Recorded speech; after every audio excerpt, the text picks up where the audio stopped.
ঢাকার দোহার উপজেলায় গাছের ডাল নেয়াকে কেন্দ্র করে নূর মোহাম্মদ নামে এক বৃদ্ধকে কুপিয়ে হত্যা করা হয়েছে। রবিবার সকালে উপজেলার বারহা বাগেরকাচা এলাকায় এ ঘটনা ঘটে। ঘটনাস্থল পরিদর্শন করেছে দোহার থানা পুলিশ। পুলিশ জানায় ১৫ দিন আগে পল্লী বিদ্যুতের লোকজন একটি গাছের ডাল কেটে রেখে যায়। আজকে সকালে বারহা বাগেরকাচা এলাকার নূর মোহাম্মদ সেই ডাল আনতে গেলে প্রতিবেশী সেলিম তাকে বাধা দেয়। কথা কাটাকাটির এক পর্যায়ে সেলিমের ছেলে রিয়াজুল ধারালো অস্ত্র দিয়ে নূর মোহাম্মদের মাথায় ও গলায় আঘাত করে।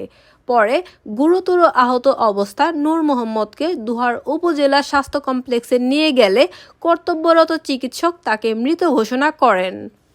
নূর মোহাম্মদের ছেলের বউ তানজিলা খাতুন বলেন, আমি রান্না করছিলাম। এ সময় চিৎকারের আওয়াজ পেয়ে ঘর থেকে বেরিয়ে দেখি আমার শ্বশুরকে রিয়াজুল চাইনিজ কুড়াল দিয়ে কোপাচ্ছে। আশেপাশের লোকজন এগিয়ে এলে সেলিম ও তার ছেলে রিয়াজুল পালিয়ে যায়। দোহার থানার ভারপ্রাপ্ত কর্মকর্তা আবু বক্কর সিদ্দিক জানান, লাশ ময়নাতদন্তের জন্য ঢাকার মিটফোর্ড হাসপাতালে পাঠানো হবে। এই ঘটনায় একটি মামলা প্রক্রিয়াধীন রয়েছে। সেলিমের পোলা, কি নাম? রিয়াজুল। আপনাদের সাথে কোনো দ্বন্দ্ব ছিল নাকি? জায়গা নিয়ে মামলা।